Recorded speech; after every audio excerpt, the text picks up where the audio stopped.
What's up, man? Good to see you. Glad to have you here. I apologize for us starting late. Normally in the radio business, you start at the top of the hour, but when the host is late, but it's all good. Glad to have y'all here in Aventura in Miami for NABJ. I'm Roland Martin, Vice President Digital. This is my 30th year in NABJ, third time on the board. I'm so glad to be here, and so this is a conversation here that I think you're going to enjoy. This is the final year of the Tom Joyner Morning Show. How many of you listened to or grew up listening to the Tom Joyner Morning Show? Thank you. Thank you. For the 5 of y'all who didn't, what the hell is wrong with y'all? Who have y'all been listening to? And so we're going to have a great conversation. You're going to learn some stuff that you did not know. But we're also going to talk about the future of black radio as well. And so to introduce everybody, first off, you might be sitting here going, hold on, it's conversation with Tom Joyner. No, Tom Joyner and Sybil Wilkes and my man, Mr. Perry over here, Kevin Perry with Perry Broadcasting. Give it up. He's the, I call him the shot caller big baller, but his daddy really is a shot caller big baller. That's correct. That's correct. We also have, of course, she has been with Tom longest of anybody else on the show. Others call her sidekick. No, she is the co-host and she is the chief dominatrix on the show. Wow. Who keeps everybody, she got whips and chains because she crack on everybody. Put your hands together for Sybil Wilkes.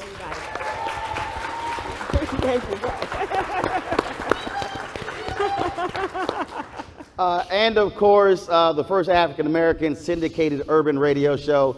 Folks said this could not be done. You must be on crack. You are outside of your mind. It was difficult because when he started, he had a whole head of hair. But now he's clean shaven. But 20 plus years, 25? 25, yes. but in radio a lot longer than that. I won't say put your hands together, get on your feet, and welcome Tom Joyner to NABJ.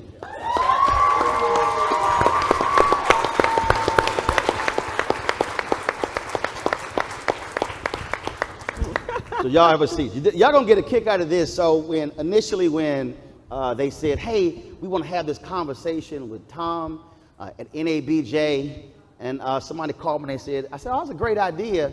And so then they threw out the name of other people. They were like, I think we can have this person moderated and this person moderated. And I said, I'm just curious, are any of those people on the show? And they said, no, who you thinking about? I said, the one person here who on the show. Okay. I'm like, clearly none of y'all are real producers. And so I had to jack them. So, and then of course, being on the board, I had to go ahead and pull rank. Of course. And so I have been on the Tom Joyner Morning Show for the last 11 years, joined in October of 2008.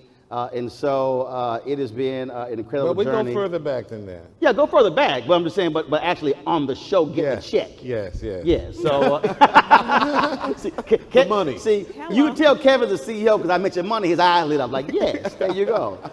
And so let's get this thing started. First of all, here's what I want to know: how did y'all meet? Oh God! Before radio Chicago. started.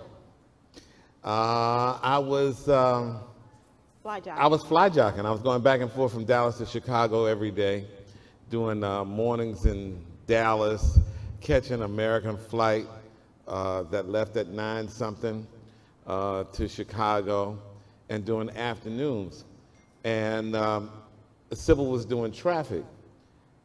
And for the longest, I didn't see Sybil because I would say, let's go to the Sears Tower, Yep. and Sybil Wilkes has traffic. So how long did we do it like that? For about a few months? No, we did it for the better part of a year. Yeah. And And then one day I found out Yeah. that she was at the Hancock, not even at the Sears Tower. Another tall building. and that's how we met.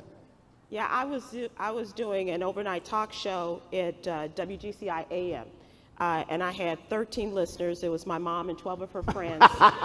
And You're from Chicago? I am from Chicago. I came home to Chicago after working in Florida and North Carolina. And so Marv Dyson, God bless him, brought us all in one Monday morning and fired us. And I was like, okay, now I can get some sleep.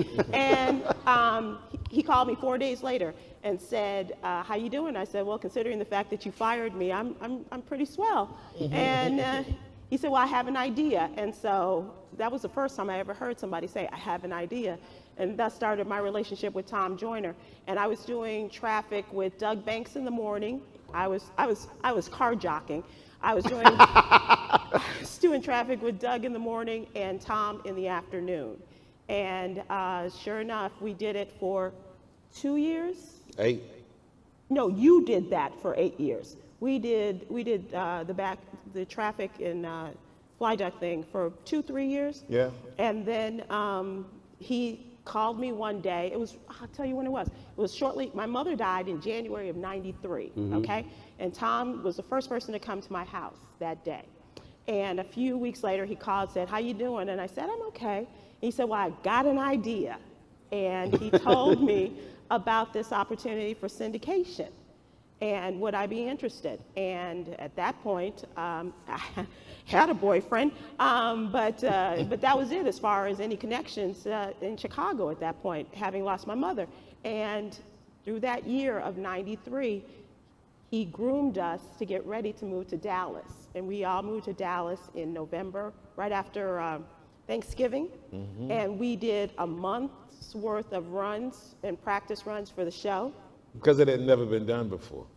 Ever. For urban radio. No. There were syndicated shows, but never. There were syndicated shows, but there were syndicated shows, but the syndicated shows like Howard Stern and Right. and what's the Rick lady's name? D's. No, well Rick Dees just had a syndicated weekend show, but a full form 5-day a Monday week, through Friday, Monday yeah. through Friday syndicated show. There was Rush Limbaugh and other people, but this was different because this was done for black radio. Okay, so black radio is different from any other format. It is very personal. We may play music and do everything, but do everything that everybody else does. But what makes us different is black radio is a part of the community. It is a part of your family. So we had to create a show that was syndicated, yet it sounded like it was in your city. Syndicated but local. Exactly. Syndicated but local, because we knew that black folks black people were not going to accept a show that they listened to from Dallas. It'd be all right. White folks would listen to Howard Stern from New York. Right. So we had to come up That's why it took so long to practice and do it, because we had to make it sound like we were local. But for everybody though, when you out here practice, normally you think radio, folks are all in the studio. No, you chose to do a show on steroids. So explain to people where everybody was. Well, And it grew even more out of Yeah. the world kind of thinking. Because didn't you have a band somewhere? I had a band in With Chicago. Stewart. So you had a band in Chicago? A live band. A live band in band. Chicago. Yeah. You and Sybil in Dallas? Yes. Yeah. Okay. At first. Didn't you have somebody else somewhere else? And then, it just grew. It just Miss grew. Dupree was our first comedian on a weekly basis, and she was in New Orleans, or she was in Los Angeles at the time. And then Myra J., she also was in Los Angeles at the time. It's Your World was coming Your out of World Los was Angeles. taped out of Los Angeles. It came from everywhere, but we didn't let anybody know that. We never did. We never did, and we pulled it off so well that people actually thought that I was in Atlanta, and and I was in Macomb, Mississippi. When they would swing by the station, hey, it's Tom now? No, really. No, Yeah, really. no, seriously, Really. seriously. Like in Atlanta, we were in the CNN building, and the station had a window where you could see the jocks, and we kept the Curtains closed. curtains closed. And people would come by, knock on the window, I hear from the producer, and they were looking for me. Then it got so, we got so good, I was in the airport, and this man ran up to me. He said, Tom Joyner, man, how you doing, man? I used to hear you in Dallas all the time, and I heard you in Chicago. You all right? Because I heard you in Macomb, Mississippi. He thought you got demoted? I heard you in Macomb, Mississippi. You all right? Times are hard, huh? I said, I'm good. Don't do a benefit for me just yet. But thanks. But yeah, that's how we had to do it, and we pulled it off. I would say now here's traffic from Right. from. And every station, if they weren't automated, and Yeah. even when they were automated, would send liners. And Tom would customize, and it would take day after day after day in which he would do the liners. Just for so it each would sound local. individual station to customize. So it. everything, and so which means timing is everything. Yeah. Like, Yeah. couldn't nobody just get extra for 30 seconds? No. Because that threw everything off. Well, Right. we were a network. We were no different than Good Morning America or CBS Morning News. We were a network, so we had to hit our breaks at the same time, because we're a network of 100 and some odd stations, and just like local TV, then Good Morning America or the Today Show comes out of New York. But it's all these stations around the country. And here's they weather have in to your hit- neighborhood. And they Yeah, have to it's hit like- those marks. Right. Kevin, I want to bring you in here because as a station owner, to Tom's point, it was all about a local morning show. I did Morning Drive, had a morning show, WVON, before I joined the Tom Joyner Morning Show. And WVON, the Voice of the Negro, it's about local. Yeah. It's about local, touching, feeling. Black folks want to drop food off by the station, and then you put them on the air. Thanks for bringing some chicken at 7 o'clock in the morning. Oink. All that stuff. Yes. So how was it for you on the station ownership side to hear this idea in black radio? Y'all want us to give up That's it. my most important slot absolutely. to a syndicated show that's not here? Yeah. Right. Well, first of all, I want to say congratulations to you, Mr. Joyner, and to Sybil for your career. And I know this is not the end, it's just a new beginning to a next stage. So thank you from an ownership perspective. Thank you for what you did. Roland, to your question, we have a family business audience, and we're based out of Oklahoma City. And for what Mr. Joyner did in our company, we own radio stations throughout the nation. And we have Mr. Tom Joyner and his morning show, Sybil, at one time at 5 different markets, 4 now. And what he did, he made it local, but what he has not said when it was a brand new show that he was rolling out, that was the first time that I could say that it was actual money put behind a show to make it sound equal to anything else that was out there.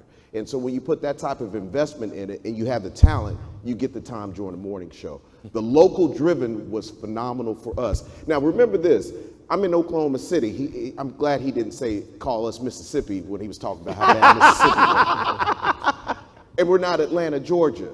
But in Oklahoma City, to have a talent like these two individuals in the initiatives that he drove made our stations even more relevant.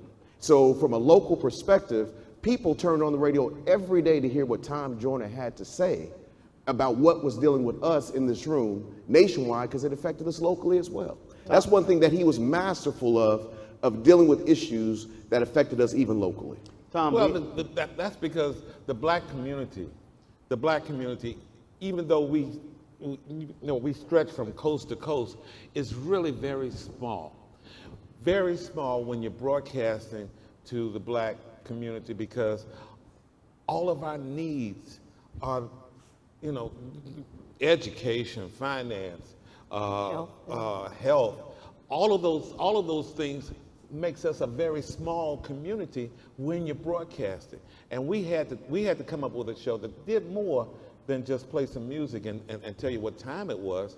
We had to come up with a show that did everything that black radio has always done, and that's get involved and super serve our African American community. which is how you actually first got on the radio. Right. Yeah. My mentor, John H. Johnson, taught me that. But No, when you were a kid. No, when Activism- the white man said stop protesting. Activism is how you became a DJ. Yeah, that's true. That's true. Yeah, I was protesting.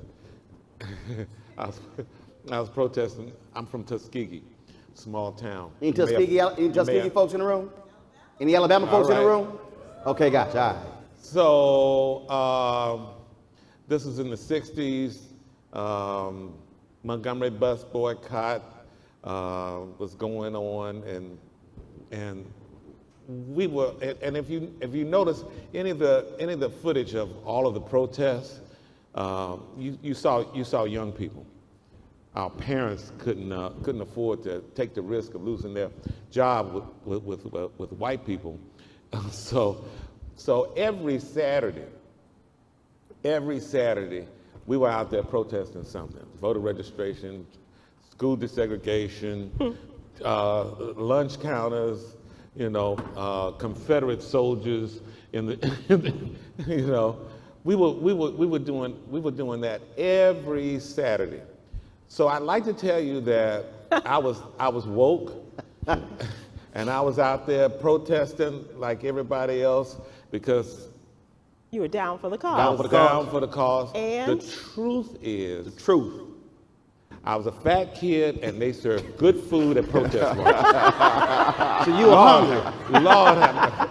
Oh my God, the sandwiches were so good. They give you a whole half a chicken You like for protesting? for protesting. Woke So every Saturday we're out there protesting something and eating. and eating, Sign in one hand. sandwich in the other. Yeah.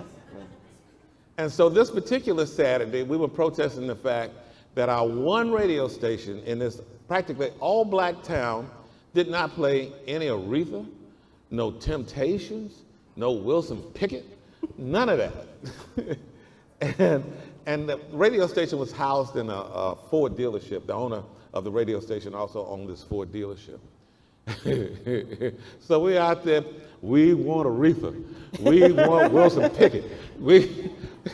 And the owner came out there and he said, look, I see y'all out here every Saturday protesting something. I'm trying to sell some cars. I could give a damn about this radio station. I tell you what, I'll give y'all a show where you can play all the Aretha and the Temps that you want. Who wants to do it? Or was it an hour on Saturday? It was a daytime station, so it was started at 2 o'clock, and whatever time sundown. The sun went down, and so I put the sign down, but I held on to the sandwich, and I put my hand up, and I said, "I'll do it," and that's how my career started. And you how old? I went to school early. You so were I was in like college, 19. yeah. I was in college. Early. I was like a junior in college. I was like 19. Like, or I'll do 20.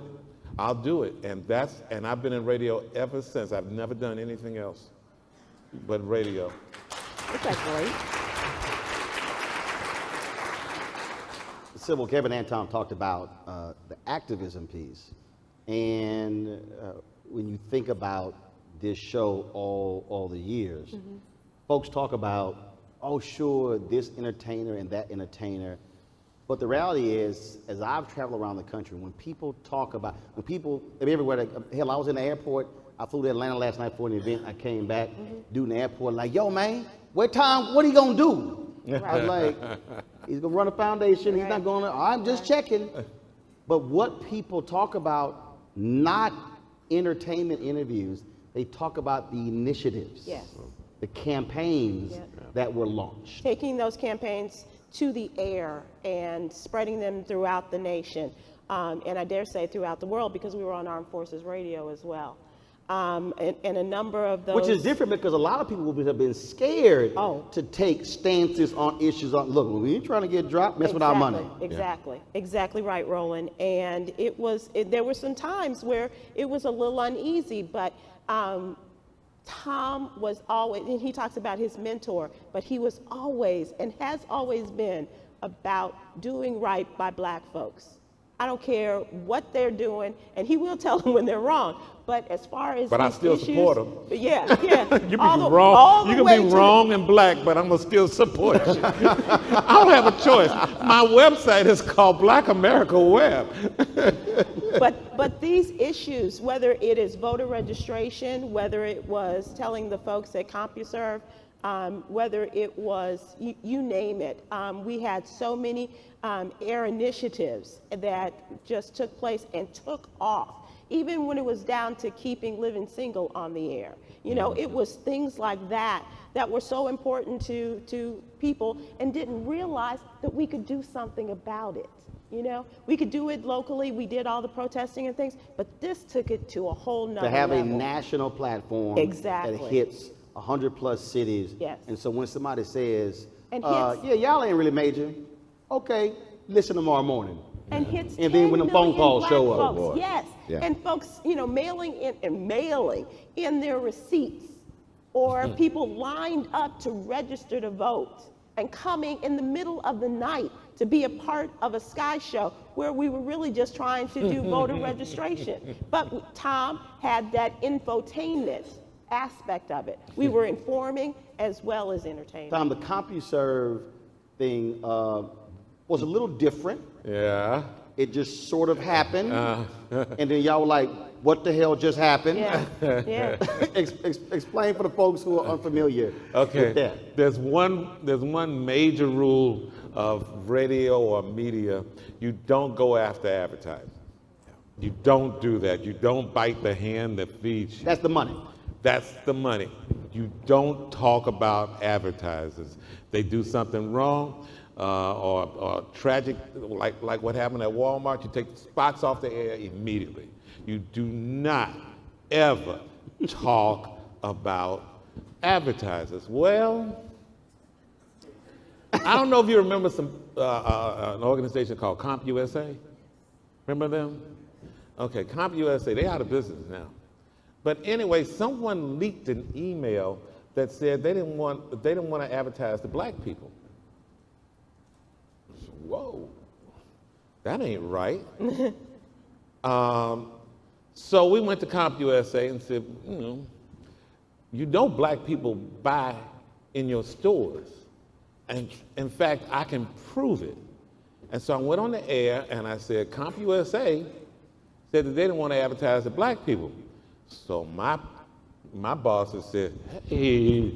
Ixnay on the UMK. I said, no, you're not getting any money from these people anyway. So I'm calling them out. And I got a no-cut contract. So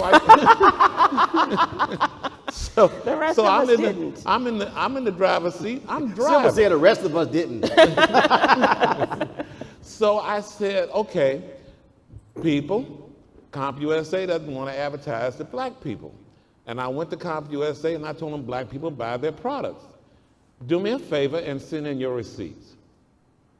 So boxes of receipts were delivered to CompUSA, and and the rest is history. Oh, it got real sticky though. Yeah. Tavis and I talked about them real bad, and so it came down from the headquarters of we were owned by ABC then, and ABC said, "Don't say anything else about CompUSA, okay?" I said, "Well, too late." They said, "Well, just stop it. When you go on the air in the morning, Nothing. don't say anything." So I went on the air, and I said, "Boom, boom, boom. Is this mic on? Boom, boom, boom. Is this mic on?" And we were victorious. CompUSA advertised, and other people came on board and started advertising, because at that time there were a lot of people like CompUSA that refused Absolutely. to advertise to black people. Absolutely. And still is. In fact, Kevin, that was the famous Cats memo. That was the next one we Yeah. went after. And when that Cats, folks who don't know, if you Google it, that Cats memo, a non-urban dictate. Yep, nudge. And what folks don't understand is that if you talk to All of our advertising would come through Cats. All of it. And so we went after Cats. Oh, ABC got so upset. "You can't go after Cats. Don't say nothing." Boom, boom, boom, boom. Is this mic on? Boom, boom, boom, boom. Is this mic on? And yeah, it was sticky. It was tricky at one time. Kevin, the reason that is significant because if folks who don't realize, black magazines, Ebony, Black Enterprise, Essence, you had major car companies, luxury car companies would not advertise in black magazines, even though black folks bought it. Yeah. Every day. Then you had so many other companies. Folks know Gucci and Prada, all the issues Yeah. that they've had. Yeah. And you could go down the line, and you've had companies making millions off black folks, but then not wanting to reinvest for black folks.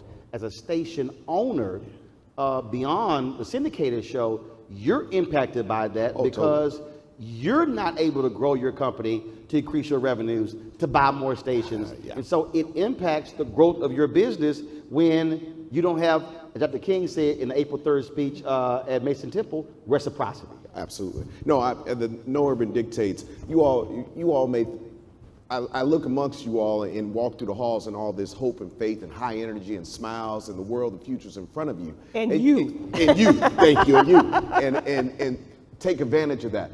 One thing that I've learned real quickly what Roland's saying, when we bought a radio station, we turned on a hip hop station, we turned on Tom Joyner, Urban AC, and everybody hears their favorite song, and black folks will walk up to me or my friends and say, "Boy, I know you're making a bunch of money."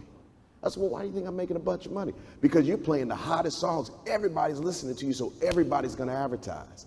But then when Mr. Joyner turned around and his show came out and started talking about No Urban Dictates, when my favorite coffee place was on there talking about don't advertise to black folks because they don't buy our coffee, there is an underbelly, there's an underline of folks saying that our dollar is not worth spending advertising to get. So when he came out with his show exposing all of that, that helped us out because the conversation was being able to be had. Because without revenue, we cannot exist. But the conversation was being had, and other companies were hearing it said, "Oh, hell no, they're not going to call us out next.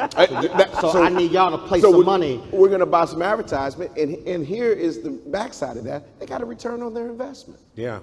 They didn't, it wasn't money to get them quiet. They actually got a return on their dollar. Tom, go No, go right ahead. Go right. Tom, you were able to show, I forgot which car company. I talk about your car on the show. This is the increase in your sales. So Ford. you had data. Yeah, Ford.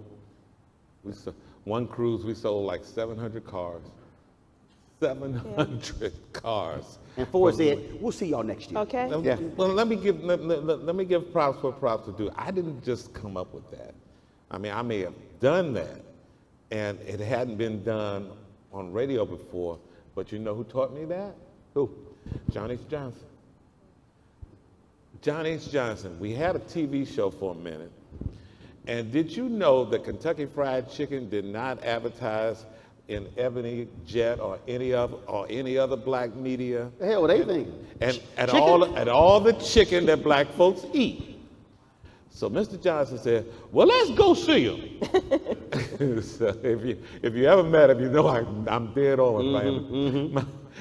So we went to Louisville, and we walked up to their headquarters, and it looked like it looked like the home in Gone with the Wind. Yep. So we walk up in there, and Mr. Johnson said, "I want to speak." To the colonel. Yeah, he actually said that. If not the colonel, the man on top. And he said, "My name is John H. Johnson. I'm rich. And I eat chicken.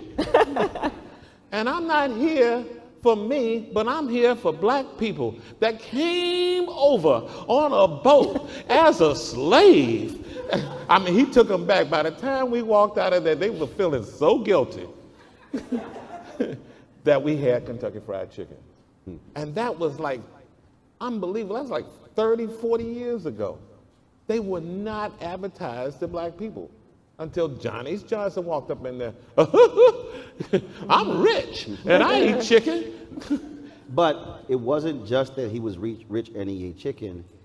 He had a powerful black consumer backing his magazine. So when he walked in, Sybil, he had the wind behind him. Exactly. And so for the morning show, same And the thing. same thing, If you exactly. didn't have folks listening and the ratings were high, so when you walked in, you said, "Look here." Uh-huh. Yeah. Well, if I don't know go how hit many this people mic- remember. I don't know how many people remember, but back in the day, when there was Ebony magazine, there was always a survey in the back.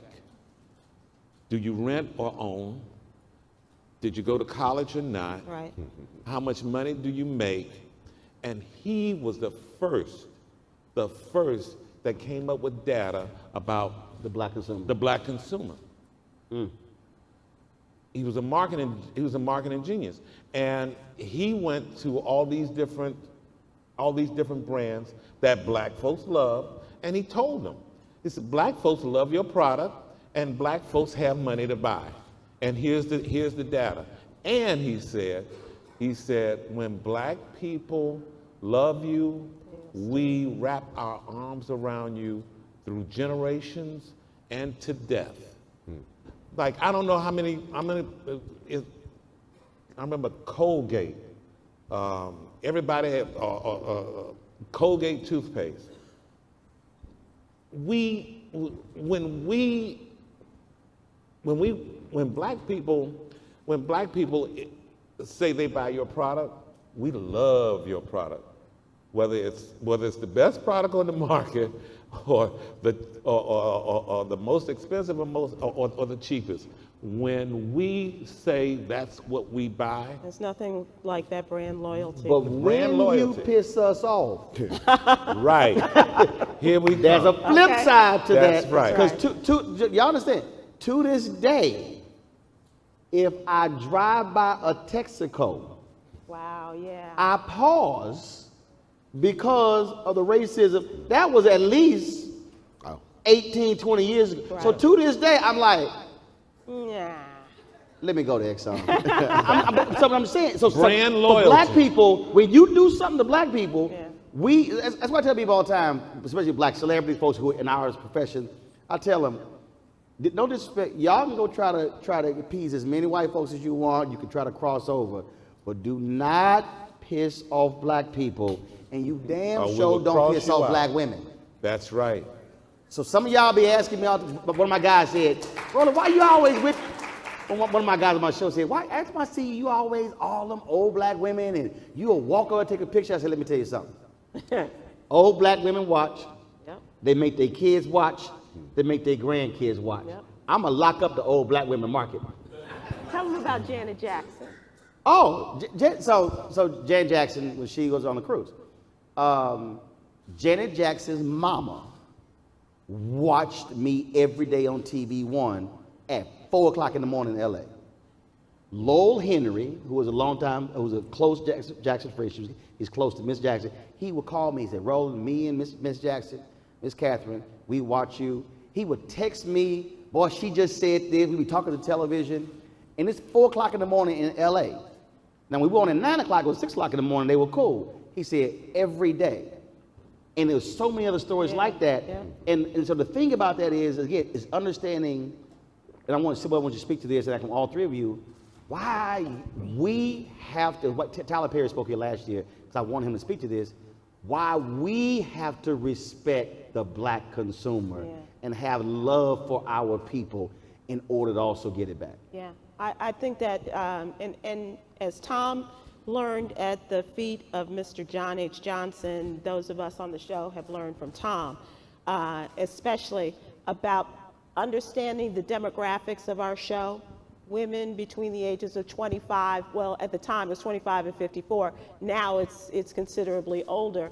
But it is having the respect and understanding, and I think Tom also understood that not only from Mr. Johnson, but in his own household. And understanding that the women, the people in his house made the decisions. They were making those buying decisions, the purchase decisions, as well as, you know, what you put on your back and what you put in your mouth from his mother and his aunt.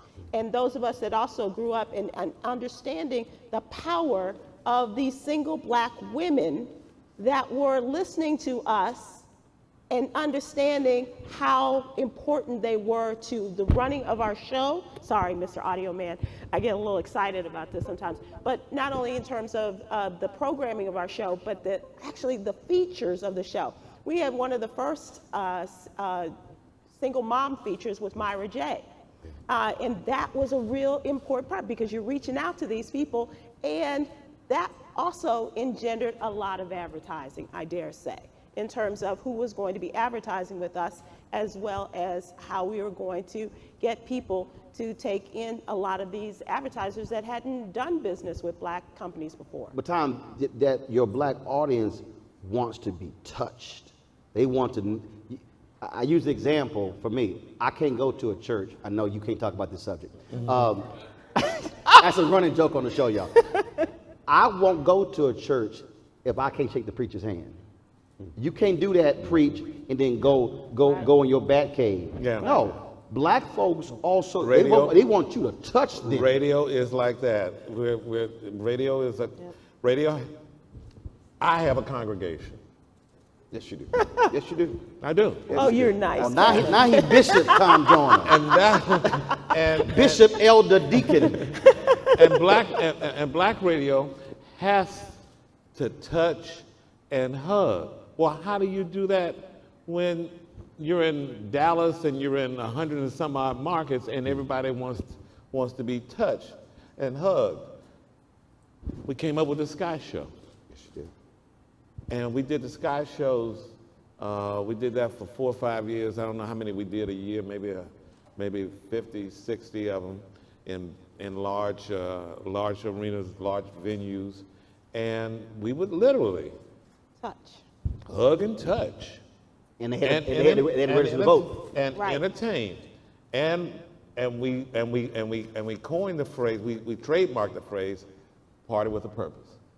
And it started out, the purpose was to register people to vote and to put emphasis on candidates in each market.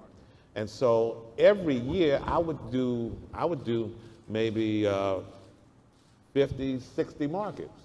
And in those 50 or 60 markets, they thought I was there anyway, but I would do the Sky Show, and I'd do some other stuff in the market, but it was all about one thing: hugging, touching, and reaching out. And I love hugs. Kevin, how do you tell your radio folks who are local, don't just sit behind the mic and don't go and ignore folks and not touch them? Yeah. That selfie matters. Yeah, oh, that absolutely. hug matters. Speaking to that brother shining shoes matters. Every day. You know, you talk about how do you connect or how do we connect. You know, when I look in the mirror, I love what I see. I love being who I am. I love being a black man in America, in this world. You know, and so how does that translate into our company? Everyone in our company doesn't look like everyone on this stage, but they know who we're targeting and what we're embracing. Right. So, you know, how our DJs, you have to interact with the community that you're in, local and live, but what about the substance? What about it matter? You know, going back just a little bit about what we talked about earlier about advertisers and the money, talking about value. I started getting advertising agencies calling me saying, hey, do you carry the Tom Joyner Morning Show? Absolutely. Well, here's a buy. Well, you know what? Is that contract renewed? We need to renew that contract for Tom Joyner. It built value. So every day when you all are moving, you all have to interact, stop and be nice. One thing that I have watched in these hallways, you all are interacting, but there's some big timers here too. You know, they can't speak, can't smile, can't look at you eye to eye. Guess what? Shame on you, because this conference won't benefit you. Slow down what he said, what Roland said, and get to know someone. I want all of you to speak to black love.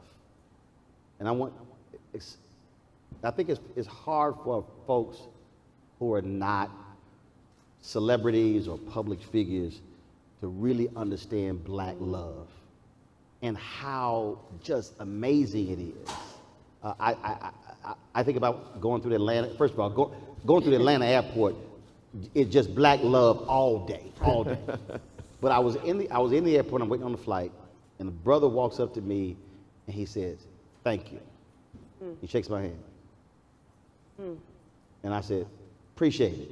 He says, no, thank you, and walks off. But I knew exactly what he was talking about.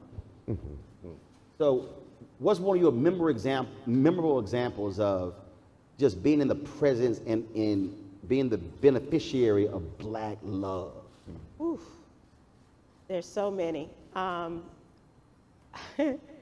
think a lot of people still don't know what I look like. And I'm okay with that. That's why I'm in radio, you know.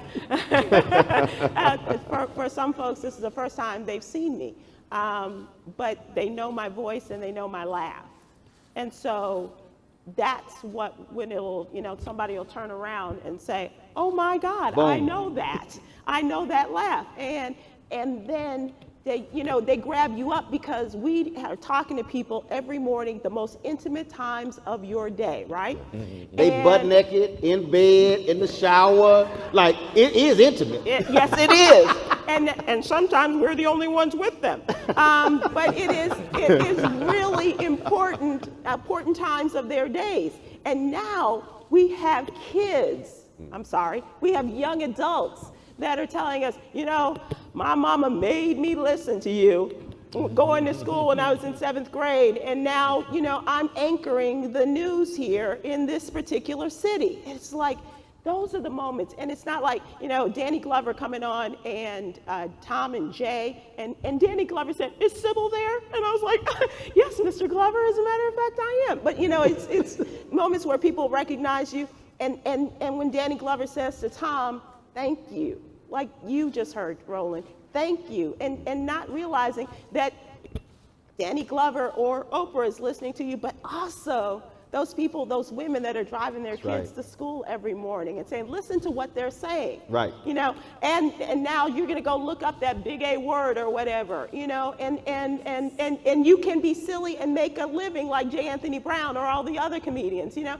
But it's just those people that recognize and encourage their children. That's what really means the most to me. Tom, a woman hit me up, said she will always drop her kid off around the same time my segment was on. And they were in the car, and I had not finished. A child said, go around the block. And the mama told me that. And I gave her a shout out on the air, and I said, hey, I met this mother, a daughter was 14. I got an email. Thanks for the shout out, but I'm 12. Wow. Right. I was like, okay, all right, you 12. Wow. But Tom, but again, speak to being on the receiving end of black love. That's the best. Yeah. It's the best. And I get it every day, several times a day, anytime I walk outside my house. Can I just tell, day. this morning, we were leaving the Hot 105 studio, and I was getting in Tom's car, and there were these two women that came up alongside Tom. And so these women, Tom said they walk that every morning. They walk that parking lot every day. And, you know, and they're stalking him in a sense. And he's, you know, said every day they're here. And she said, who's that woman getting in the car with Tom? She said, oh, girl, that was nobody. That's just Sybil. And so they were just, you know, hey, how you doing? And kept going. It But he happens. gets this everywhere. Every day, through these halls. I'm walking, trying to make it on time. Only reason I'm late is because I can't stop. Sure. I have to stop. Right. I have to stop. Right. Because I don't want anybody to say, oh, you like that now. Oh, you big time now. Oh, you big timing now. Okay. So I stop as much as I can. Right. And so it happens every day. The love is amazing. And I love it. Now, Kevin, we've been in a situation. So you're the business side, you're not public, but I've been there where you're watching it. All of this. So from your vantage point, from the corporate side, speak to when you're standing back and you're watching how we interact, how we, and how that whole thing is happening. And what are you then telling your people who say, look, man, I don't really need to do all that? Because I've seen you just sort of sit back and just sort of, you watch how people move. Right. I do. I'm not in front. I'm not in the front person. I'm in the back. You know, we are in the service business. Mm-hmm. You know, you hear everything that's just been said. We're in the service business, and I have a ministry that God has given my family, who is my dad, who is my world. I work for him. I'm living a dream. To service the people that our radio stations and our newspaper are in. Right. And so when I'm able to sit back and see the Sky Show come to Tulsa, Oklahoma, and it's packed at 2 in the morning, packed. Folks are calling line, as he would say, make sure y'all call in work, say you sick, because you're gonna be at the Sky Show. It's amazing, and people are happy. Yeah. They are learning, and we all know that we learn best when we're having fun. That's right. So sitting back, looking at a return on the investment, and I'm sorry you all, because all of you all I've heard, which was in the opening ceremony, everybody's looking for that 12%, find a job to make more money. That's what I took from the opening ceremony last night. Everybody's looking to make more money.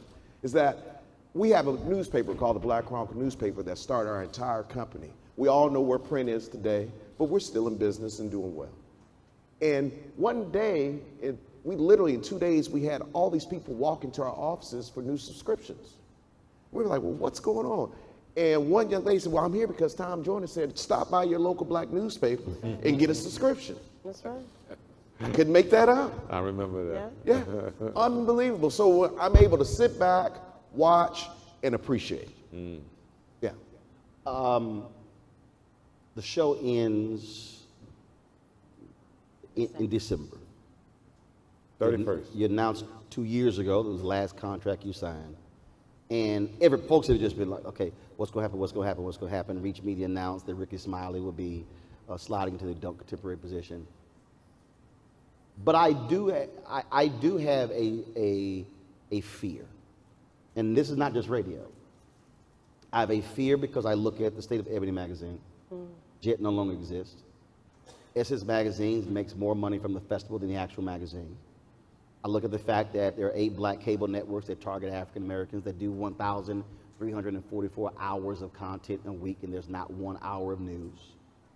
And just so y'all understand, Tom went after Comp USA. He even went after his own company. when TV One announced my show got canceled, Tom literally went, y'all, this is no lie. I get a text message from Kim Whitley and Sherry saying, Tom just said on the air, boycott TV One. I went, repeat that again? I thought they were joking. Nope. I text Sybil. Sybil like, yeah, he just did. Well, the company now owns his show, owns TV One.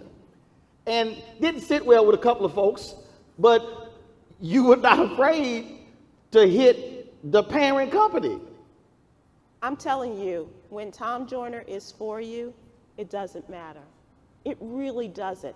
He has such a sense of loyalty to those of us that he works with, and really appreciates hard work. Really appreciates hard work. You know what I mean? Yeah. Quality work. And if you're down for black folks like you are, and like he is, then nobody can be against you if you got him on your side. So I mentioned fear, and literally it is a fear. And we're 24 years away from America being a nation majority of people of color. I think about the first black newspaper, Freedom's Journal, March 1827. They said, "We wish to plead our own cause, too long have others spoken for us."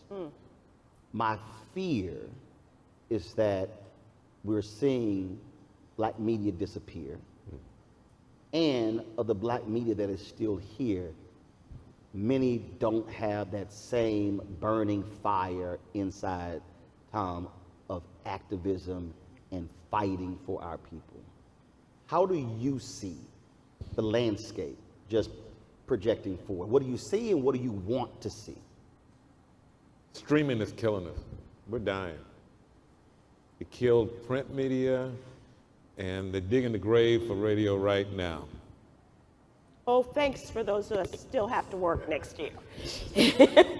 And by the way, according to the research, more than half of African Americans receive their daily news and information through radio.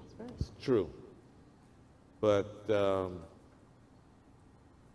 because of the way the ratings are now, The rating system. the rating system, Arbitron and Nielsen, we have participated in killing ourselves.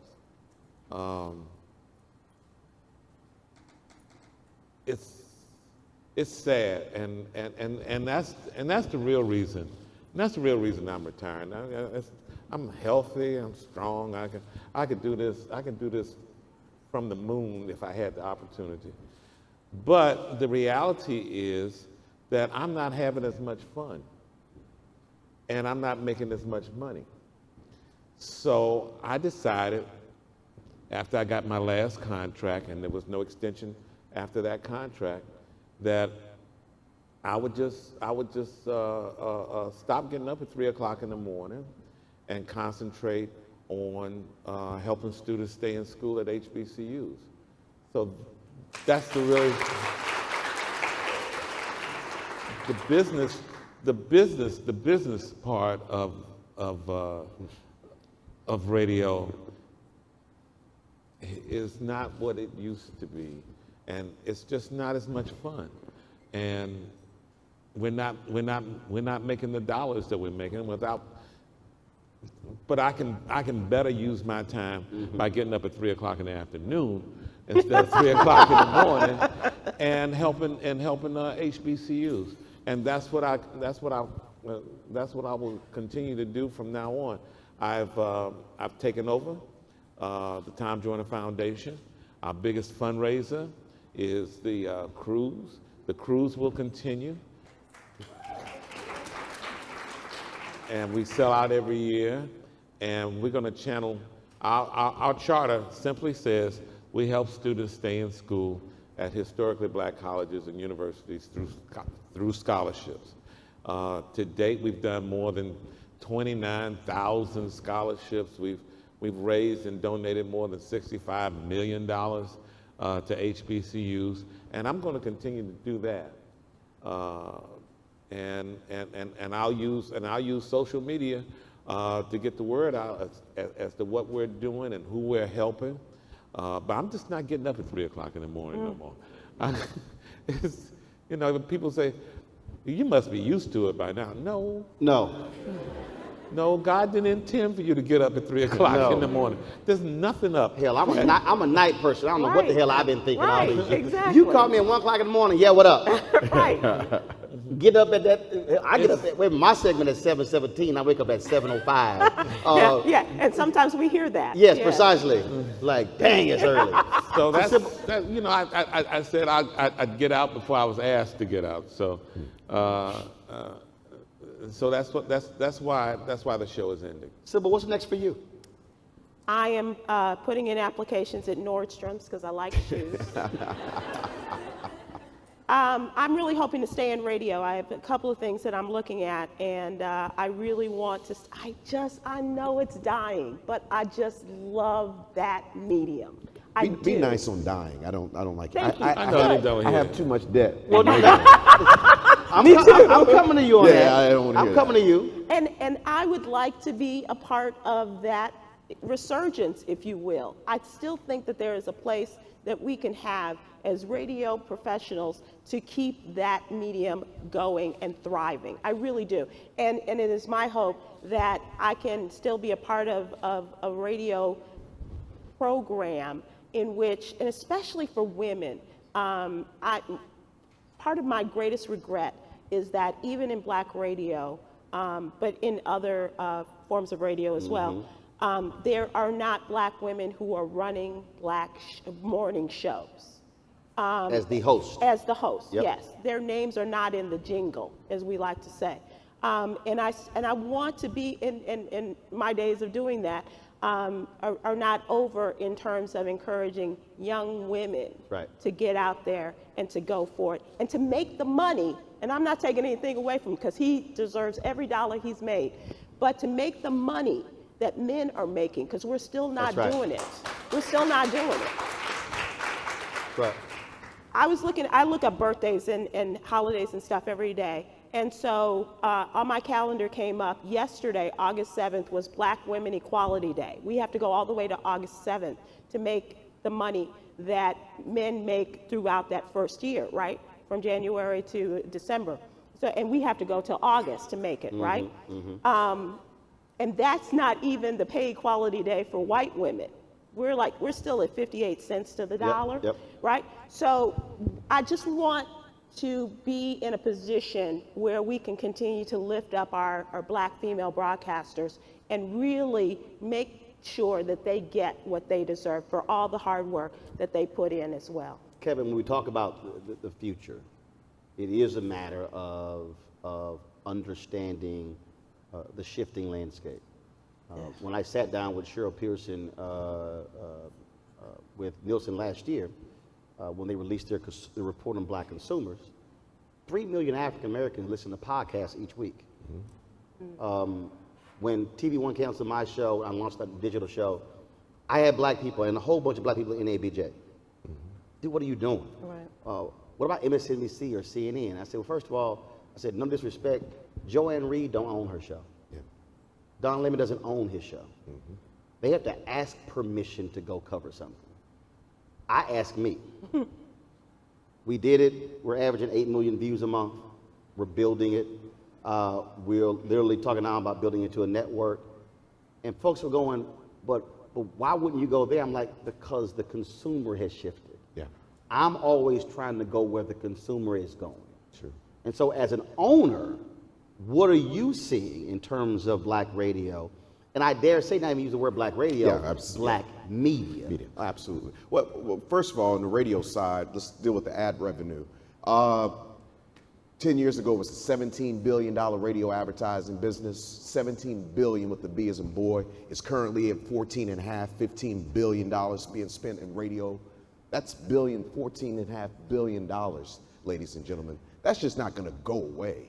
Okay, so that's number one. That's real hard money. So that's a huge thing. The number two, when it comes to where we are as a platform of media, is fragmentation. It's too fragmented. It is not going to change. No. So Become more fragmented. it's getting ready to become more fragmented. So the issue is that $1 billion, the multi-billion dollars going away anytime soon? No. But let's put a period there and keep that in your mind. Mr. Joyner, the Tom Joyner Morning Show, and Sybil, I'm still there. I never thought about your name in the jingle. I just kind of took that for granted. I'm glad you said that. You know, first syndicated show ever. How long ago was that? When you all 94? Yeah. I got 25 years. 25 years ago. I got in the January business in December of 1993. But now you have, I'm not going to name names, 3 more syndicated morning shows targeting black folk. Yep. You got 2 or 3 afternoon syndicated afternoon shows targeting black folks. You got some oldie morning shows targeting black folks. The Quiet Storm. The Quiet shows, Storm Network yes. targeting black folks. Yeah, with Pretty Yellow Boy, I'll be sure. And Reach Media owns most of them. It started by who, sir? Thank you. So he's talking all that, but he's a proponent of that too. He's a businessman.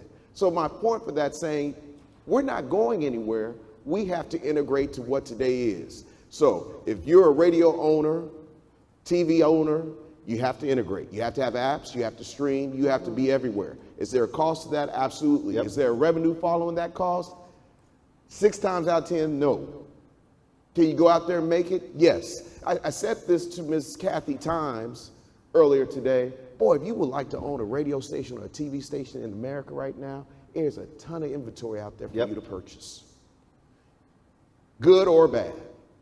Is there money to follow? Absolutely. But to your point, Kevin, and again, this is where the vision comes in. When you talk about where the media is going. Everybody now, podcasting. Absolutely. And now there is a business model to podcasting. Yes, it is.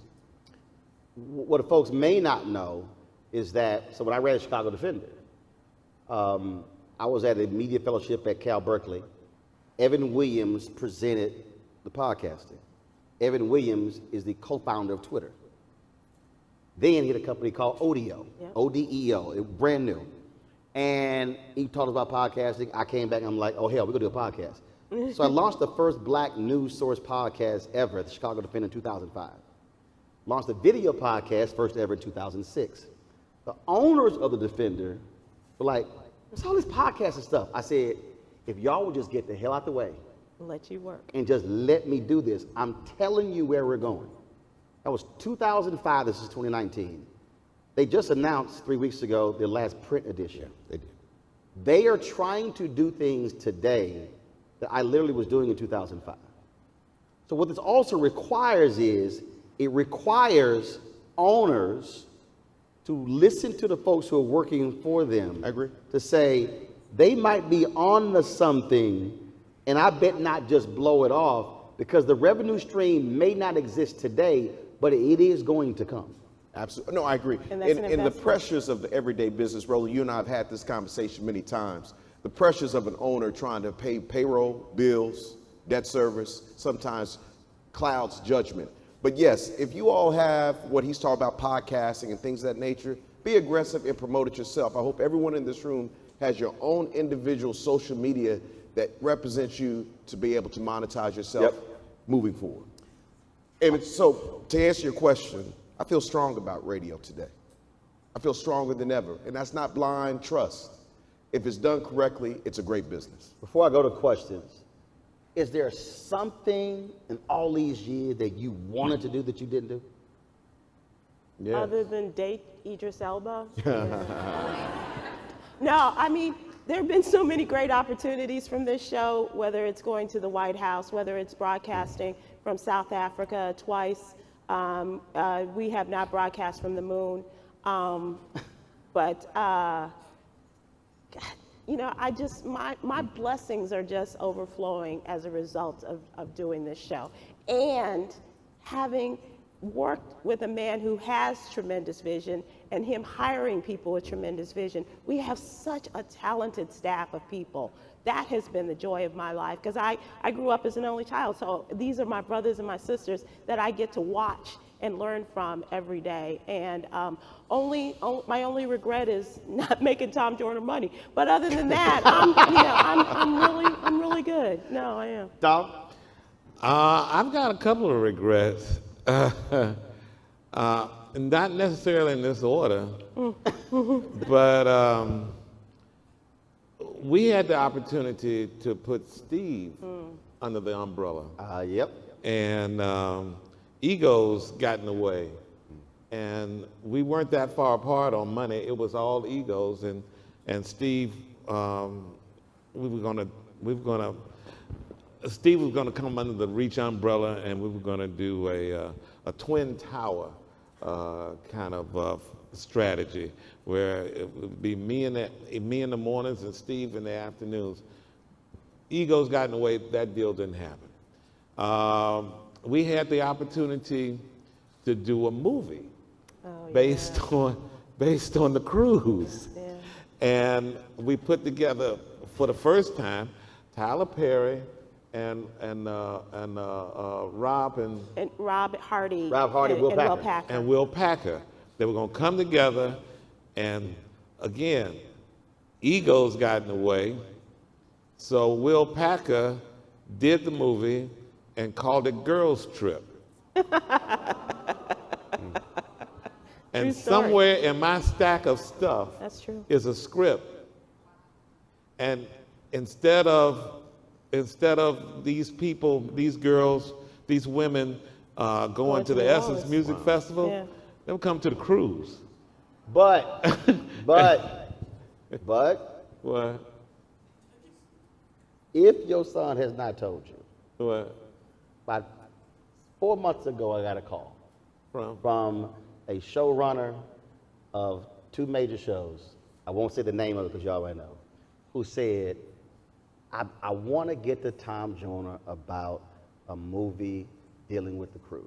And I said, here you go. He has her information. So that might come around a second time. I'll be ready. could still happen. I ain't doing nothing. I'm just saying. The cruise. I know the fact that she called me, so I know that actually Okay. happened. Yeah. Okay. All right, we're going to take questions. We're going to take questions here. First of all, we have microphones back there. And so if you go to the mic, if I can only have 2 people standing at one time, raising your hand not going to help. Go to the microphone. Now, normally I walk the floor, but it's a little too much space here. So 2 standing at one time. I'm going to go. Whoever gets to the microphone first, so y'all better walk fast. Walk, hurry up, walk. There you go. Okay, he beat you. All right, my question, he beat you. Question over here. Name, where you're from, question, no sermonettes. All right, my name is Jalen Couch from Detroit, Michigan. Step up to the microphones, talk right to it. I work at out of Detroit, Michigan. My question is, what do you have to say to someone like myself who's in radio in regards to the future of just advice in general? Like, what should I look forward to do? Turn the microphone up and come closer to the mic. Boom. Can you hear me? There we Yeah, go. Okay, talk okay. into the mic. All right. Once again, my name is Jalen Couch. Damn from it, you Detroit, in radio, talk into the mic. I'm right here. You can hear me? Can you hear me? Now it's better. Yeah, All right, there we okay. My question is in regards to what is your advice that you would give to like someone like me who's in radio in regards to moving forward? Like, what should I look for in regards to my next move, my next step? What do you do in radio? Radio personality. What do you do in radio? No, I'm like a radio personality. Like I'm a DJ, for WQHH. Thank you, got Okay, it. Got all it. right, okay. Like you could be an engineer. I got you. Got it. Yeah. Don't turn down any jobs. I Right. never did. That's why I was doing 2 at one time. Don't turn down any opportunity. Take every opportunity and do the hell out of it. Don't be afraid to fail and learn from your failures. Yeah. You don't have vision until you fail first. You have to fail at something to have a vision. And don't be afraid of that. Don't be afraid to fail. Learn from your failures. Don't turn down any jobs. Sybil? My mother used to say that's why God made erasers. And it was just, as Tom said, go out there and do it. Because what's the worst that can happen? You just erase it and you keep going. Of course, my mother was also married 4 times. So, but the truth, that is true. But just keep going. Don't let them keep you down. You know what? You just keep going and keep plugging. Because if you love it, you're going to keep doing it. Real quick from me, it's very simple. Maximize technology. Don't let somebody else know the technology and you're just talking. I'm probably the closest you'll get to a computer geek who's Nerd. cool. Nerd. But again, by me knowing the technology, I've been able to have business conversations because I know the medium and I'm not relying on somebody else knowing the technical end. And then when they come in lying to me, trying to get me to pay more for it, I can say, you know you lying. Because I know how the technical piece works. And a lot of people who are in the business, especially here, don't learn the technical side of the business. That's true. That's huge today with technology because you can do a lot more things different ways. Question here. Greetings, my name is Alyssa Camacho. I'm a recent graduate from Florida A&M University. Rattler. And former One of his sons went there. Go ahead. Yay! And also a former on-air talent for WANM 90.5, which is FAMU's radio station. Go ahead. My question is, what tips do you all have for someone like me coming out of college to make my air check different and stand out and the content on it different from my competitors or somebody else? Kevin, I want you to answer first because you are a hirer, owner. I would say this, your air check needs to sound just as good as your social media when I go look at your Facebook, your Instagram, your Twitter, and your Snapchat. So all those need to be tied in. And how do you separate yourself? Not only once you send it, who's the program director, who's the owner, who's the secretary, and they should know you. If you want the job, you need to be in the studio and in the place to get the job. You graduated, great for you, but when I walk out the door, I'll meet 100 more people just like you. What separates yourself? Doing what you're doing right now. Sybil? Send thank you notes after you interview with people and stay in touch with them. I'm not talking about the technical part of it, obviously, but your interpersonal skills are going to go a very long way, and your personality is going to come through in your air check. But also maintaining those relationships is going to be very important, because the people that you meet today, you may not see them for another 5 years, Yep. but the impression that you make upon them is going to make all the difference in the world. Yep. Try to make your air check as personal as possible. Instead of talking like you're talking to a mass audience, talk to one person. Get a person in your head, make it a woman. She's in the front. Yeah, because women control everything. And they control your radio, they control everything. So talk as if you're talking to one person, not 12 million. Right. like I have. But if you listen to me on the radio, you can hear me talking to one person. If I'm talking by myself, if I'm talking to somebody in the room or an interview, I'm always just talking to one person, because in the end, if anybody is paying attention to you, it's just them Yep. and you. It's one-on-one. Yep. It's not 1 on 12 million. It's just one person. Question? Thank you. Yes. Hello. My name is Josh Barker. Mr. Perry, I'm a native of Tulsa, Oklahoma. Hey, homeboy. And also, I'm a graduate of Alabama State University. I'm I'm not gonna hold that against you. not going to hold it against you either. Okay. I'm actually the digital editor at the New York Amsterdam News in New York City, and I also work weekends at WBLS. I co-host the show. My only question I have for you, rather, is can you tell us a little bit about the origin of the Tom Joyner Foundation? I've known people who have benefited from that. Yeah. I just want to know a little bit about the history of that and how it got started, and what can alumni, us in here, a lot of us are alums, can do. I know monetary is always good, but what are some other things that we can do to help ensure HBCUs stay strong? Monetary. Always. Monetary. Always. And monetary. And if you can't do monetary, volunteer. All right. And mentor somebody. How did the foundation get started? We started. We always say it's 98, but that's when the charter and stuff came through. But we actually started in 97. We'd been on the air, what? 3 years, three Three or four years. Okay, so looking for ways to give back to the community, that's where I started with HBCUs. It's just that simple. Absolutely. You remember the time when you could dial a number and donate to something? They had these 900 numbers, remember that? Yeah. And people abused them. They started calling from their jobs, and their jobs had to pay all this money for, this was before GoFundMe. Right. Oh, You yeah. know, it was as simple as dialing them. So the light went on and said, okay, why don't we raise some money with one of these 900 numbers? So we got a 900 number. First school was my son's alma mater, because he runs the foundation, was Howard. And we said, if you want to donate to Howard and help a student stay in school through scholarships, call this 900 number. And in a month, we had raised like $60,000, like $5, $15, or $25 at a time, less the agency fee. And then people started, abusing it. And so we changed that strategy to just donate. And it caught on. People always say that black folks don't support black schools. Not true. And that's just not true. I got 65 million reasons why that's not true. Right. We just need to be shown a way to do it. Yep. And at the time the only thing was going on was the UNCF and the telethon. Yep. And you make your pledge, and then you sit there and watch television, and Lou Ross would say, "Here's the number, and here's the tally." To the people. Yeah, and so that's really how it got started. I wanted to name it after my mother, Buddy, but then my partner David Cannon says no, push the brand.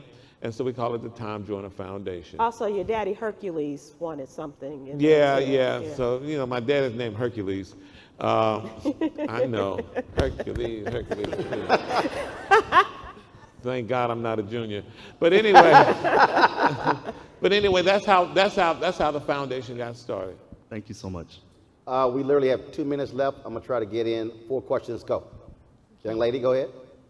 Hi, my name is Tiana Sermons. I'm currently a junior reporter for Time Magazine for Kids. And my question is, what is the biggest thing you each have learned in your work life? Super serve the African American community. Super serve. Don't be ashamed. Yep. Name your website, Black America Web.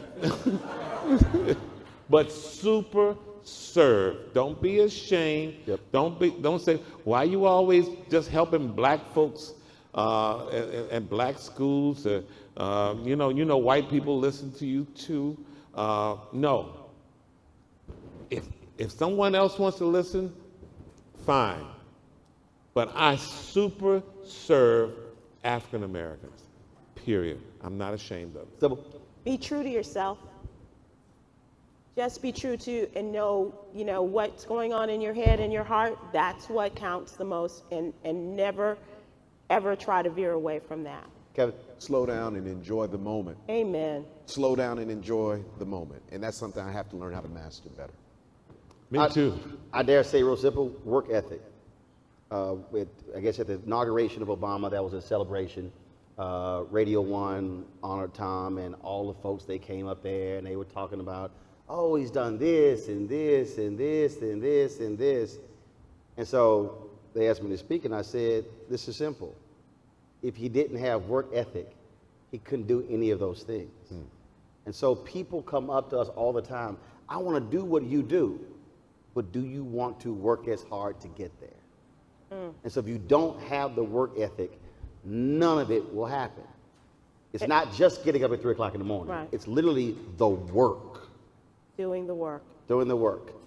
Unfortunately, we have a hard stop. Our presidential forum comes up right after us. I cannot get to the questions, but there's a media availability with Tom and Sybil in Sable 7, beginning at 2 p.m. If you have additional questions, that will take place at 2 p.m. I want to say, first of all, I want to thank Kevin. I want to thank Sybil. Thank you. I want to thank Tom. I want to Thank you. thank Thank you, Roland. It has been fascinating working on the show the last 11 years, and which a lot of people may not realize, when Tom asked me to do the show was actually at NABJ. Wow. Tom was on. It was a party in Chicago, Wow. and I walked in. Yeah, and Tom was on stage, sitting there hyping people up. rocking it. Tom had a white suit on. I had a white suit on and ascot. Of course. He sees me. I speak. He grabs my arm. We walk into like one of these side doors in a hallway. And he's sitting down, Oscar standing right there, and I'm like, why in the hell are we in this hallway and a party going on in Right. here? And his opening question was, what you doing next month? Like, working. Right. And so literally, and that's when it started on the Tom Joyner Morning Show, October 2008. It has been fascinating the last 11 years. It has been great. Hopping on every Monday and Wednesday.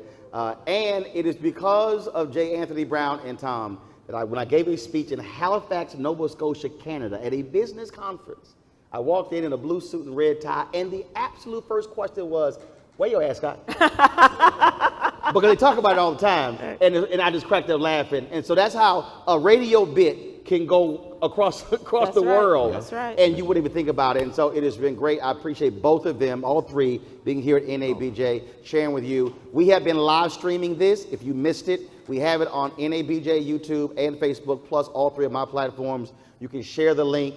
That you can also pass it on to everybody else. Again, folks, put your hands together and rise, and please. For 25 great years, the Tom Joyner Morning Show, Tom Joyner Sybil Wilkes. I got you. Thank you, sir. In front of the table. You want to check out Roland Martin Unfiltered? YouTube.com/Roland S. Martin. And subscribe to our YouTube channel. There's only one daily digital show out here that keeps it black and keep it real. It's Roland Martin Unfiltered. See that name right there? Roland Martin Unfiltered. Like, share, and subscribe to our YouTube channel. That's YouTube.com/Roland S. Martin. And don't forget to turn on your notifications so when we go live, you'll know it. Hey everybody, this is your man Fred Hammond, and you're watching Roland Martin, my man, Unfiltered. Hi, this is Essence Atkins, and you're watching Roland Martin Unfiltered. Hey, yo, Peace World, what's going on? It's the Love King of R&B, Raheem Devon, and you're watching Roland Martin Unfiltered. Hi, my name is Brescia Webb, and you're watching Roland Martin Unfiltered. Ow. Well, I like a nice filter usually, but we can be unfiltered. What's going on? This is Tobias Trevelyan, and if you're ready, you are listening to and you are watching Roland Martin Unfiltered. What's up? I'm Lance Gross, and you're watching Roland Martin Unfiltered. Hi, this is Cheryl Lee Ralph, and you are watching Roland Martin Unfiltered. I mean, could it be any other way? Really? It's Roland Martin.